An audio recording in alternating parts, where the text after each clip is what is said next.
দেখ একটা জিনিস বুঝাই, একটা জিনিস বুঝ। এই একটা,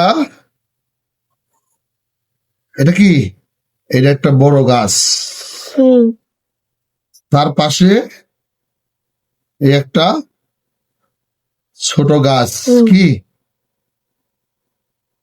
এইখানে একটা ছোট ঘর আছে, একটা ঘর, একটা কি আছে, ঘর। একটা ঘর আছে, ঘর।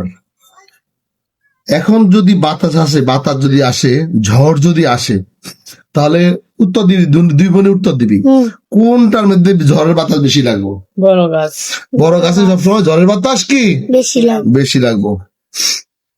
মনে করো সময় হইতে হইতে, বয়স হইতে হইতে হইতে এই বড় গাছটা কি হলো, আস্তে আস্তে বৃদ্ধ হইয়া আস্তে আস্তে গাছটা ভাইয়া পড়ে গেল। হুম। পড়ে যাওয়ার পরে এখন যদি ঝড় আসে, তাহলে কোন গাছটা লাগবে বাতাস? ছোট গাছটায়। ছোট গাছ। ছোট গাছটায় বাতাস লাগবো, তাই না? হুম। এটা দিয়ে কি বুঝাইলাম? এটা দিয়ে কি বুঝাইলাম?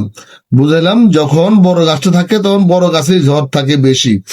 বড় গাছটা যখন থাকে না, বড় গাছটা যখন কোথাও চলে যায় বা নষ্ট হয়ে যায়, ভাঙিয়ে যায়, তখন কিন্তু ঝড়টা এই ছোট গাছেই পড়ে।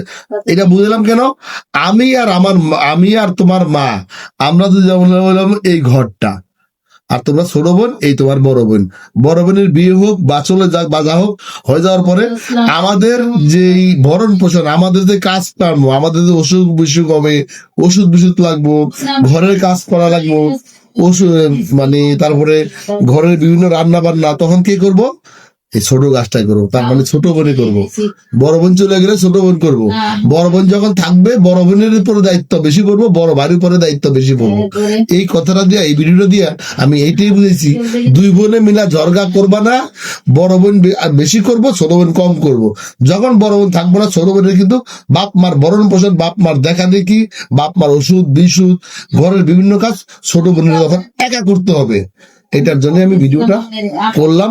সবাই দেখবে, সবাই শুনবে, ভিডিওটা ভালো লাগবে শেয়ার করবে। সবাইকে অসংখ্য ধন্যবাদ মনোযোগ সহকারে আমার ভিডিওটা দেখার জন্য।